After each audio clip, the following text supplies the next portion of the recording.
It is July 1940, and the air war to strangle Britain is underway. Our bombers and fighters clash with the RAF over and along the English Channel on a daily occurrence.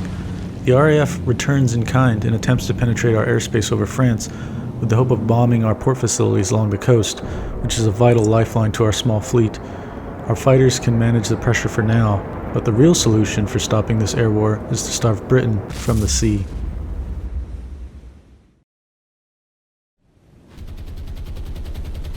Hey everyone, it is Rye 1940 here, and today we're taking a look at the War on the Sea mod, Battle of the Atlantic, which is made by Yorty or Yort, I'm not sure how they prefer to be called.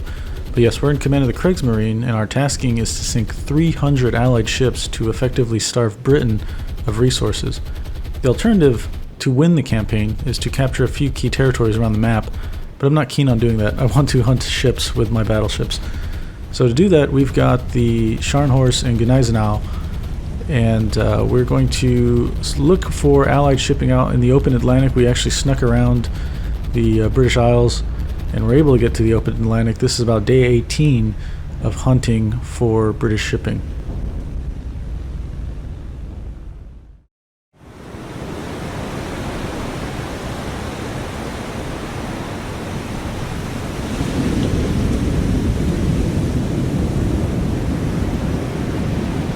For a few days now, Scharnhorst and Gneisenau have been attacked by British carrier aircraft, and each day the sister ships throw up 6 Arado 196 reconnaissance planes looking for this carrier around the clock. So far the damage has been light from a few stray bomb hits, with waves of enemy aircraft being shot down. However, this cannot go on indefinitely. One good hit can sabotage the mission and force us back to France.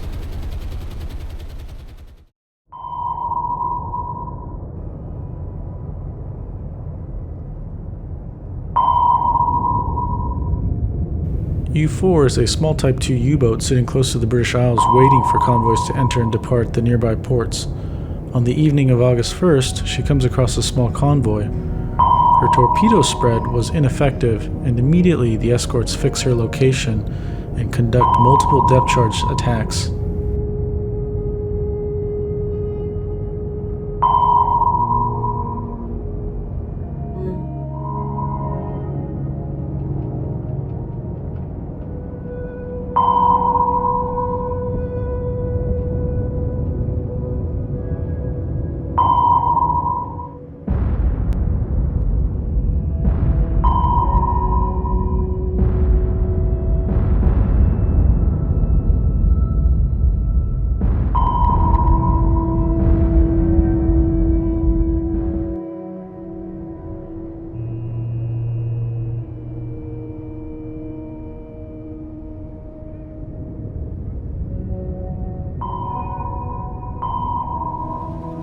After dodging multiple depth charge attacks, U-4 is finally hit and forced to conduct an emergency blow to surface the vessel.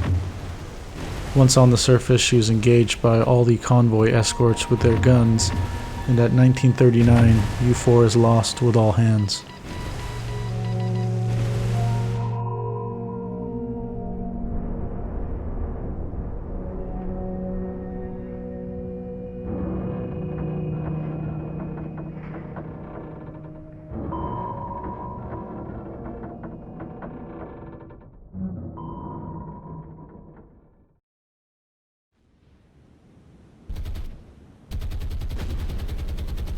A few days pass and we are still on the hunt in the open Atlantic for this carrier group that is near us. We weather multiple air attacks, and at some point the Arados report a carrier group 50 miles to the north of us.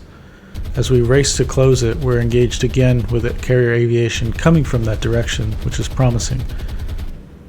Unfortunately, Gneisenau gets bombed somewhat significantly and is damaged in this battle.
2 days have passed, and the damage to the Gneisenau is not as bad as we assessed initially. Our luck has changed for the better. We're almost a month into this search, and we've finally come across a convoy. The task force that we thought was carrier based to the north of us 50-60 miles away, we've chased down, and it's turned out to be a civilian Allied convoy filled with merchant traffic for us to sink. Best of all, it's only defended by one destroyer and one corvette. There's a few armed trawlers, but they don't seem to have any effect against the might of our 2 battleships and destroyer flotilla.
At 12:47, Gneisenau sinks the final enemy vessel, the cargo ship Marcus Daly.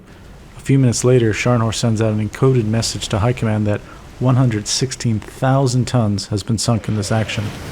While we don't know it yet, our luck will spill into the next day as we chase down a carrier sighting just a mere 15 miles north of us.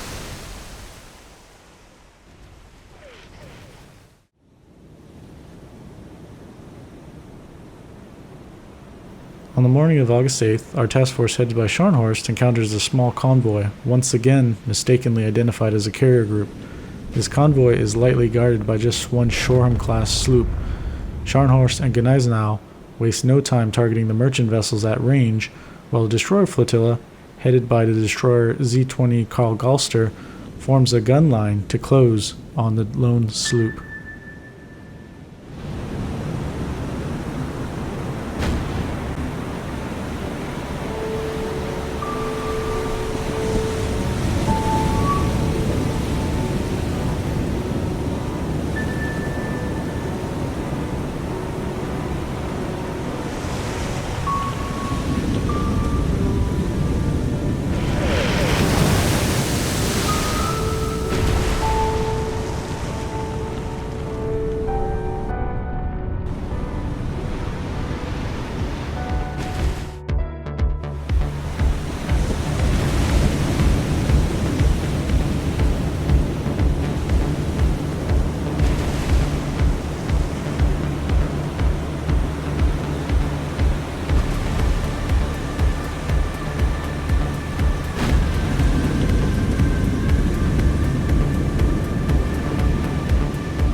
With Shoreham out of the way, our destroyer line pulls back the damaged Karl Galster, but Z7, Z4, and Z8 continue to close and engage the enemy shipping at short range using their main gun armament and a few torpedo salvos.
In about an hour and 10 minutes, our task force adds another 22,500 tons to the kill count, our new total being 138,000 tons sunk within 2 days. With this excellent outcome, we head back home for repairs and rearmament.